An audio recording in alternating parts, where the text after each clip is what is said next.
nothing else matters, the chorus, Teague here. Alright, let's do it. C chord. Probably know your C chord.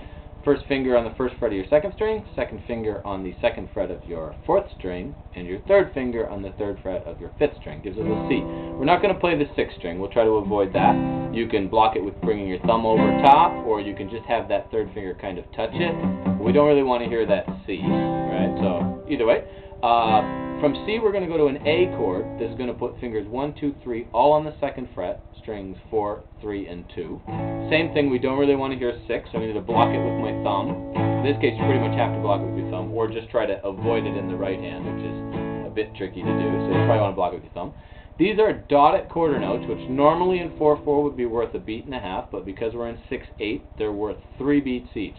So it's going 1, 2, 3, 4, 5, 6. 1, 2, 3, 4, 5, 6.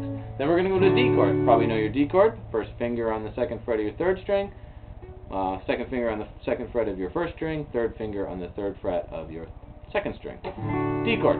And this one we'll play 5, 4, 3, 2, 1. 5, it sounds quite alright. Technically it would be a D/A chord if we hear the A in the bass, but don't worry about that just yet. So either way, 4, 3, 2, 1. It's no big deal if you hit 5 though.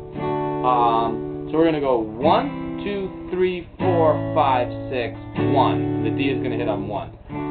From here, we're going to wait till the end of beat 2, and we're going to go up, and then down up for 3 and. So when we hit that D chord, we went down on beat 1, we were holding over for 2, and then going up, down, up. So it's like 1, 2, and 3 and, or down, up, down, up. So 1, 2, 3, 4, 5, 6, 1, 2, and 3 and. Down, up, down, up. Make sense? 1, 2, 3, 4, 5, 6, 1, 2, and 3 and. Down, up, down, up. Then on beat 4, we're going to drop the pinky in, right underneath your third finger, so that's the third fret of your first string. D sus4. We're going to go down. We're immediately going to take it away and go back up, so it's going to go 4 and. 4 and. Then we're going to take away the middle finger and gives us a D sus2. We're going to go up again because it's the and to beat 5. 4 and 5 and 4 and 5 and then one more up on the and of 6 back to that D chord. So we went D sus4, D, D sus2, back to D. Down on D sus4, up on D, up on D sus2, up on D. And that's going 4 and 5 and 6 and all on the offbeat. So we got 1, 2, 3, 4, 5, 6, 1, 2, and 3, and 4, and 5, and 6, and.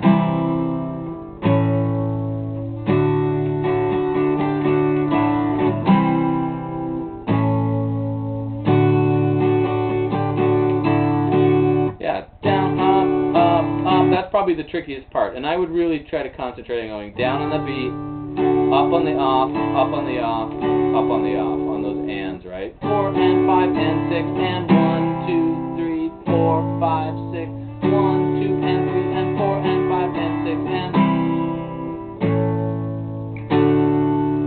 And not that this is for everybody out there, but like for everyone who says, oh, you know, you're talking too much, you overcomplicate it, and you know, just listen and use your ear. Well, it's awesome to just listen and use your ear. That's what music is. Music is sound. It's about using our ear. However, to keep growing as musicians and players, it's good to understand the 12 tones, the notes, what makes up chords and scales and how they work together and why they sound the way they sound. And it's also good to understand rhythm and how rhythm breaks up, how we measure time when we're playing music, and understanding beats and rhythms. It's great for if you play with other musicians, and just great for growing yourself. So again, it's not, you know, I'm doing these lessons as an educational thing, as a way to help people grow as players. Not so much to learn Metallica's Nothing Else Matters or whatever other song I've taught, but to grow as players. And again, for all those people who are like, oh, we're overcomplicating it. Well, sure, use your ear and listen. There's nothing wrong with that. That's fantastic, actually. It's great. But for those who want to go a step further, that's, you know, what I'm trying to do. Maybe I shouldn't have said a step further, because there are players that just use their ear and never learn much of music theory that go a long way and are amazing. But for some people, you know, ideally having both is the best of both worlds. Anyway, sorry, blah, blah, blah. I'm talking too much. I know, you guys say that to me all the time. Talk too much, talk too much. Teaching a lesson, it's hard not to talk when you teach a lesson. Right? I could just play it, but that doesn't seem to be teaching much.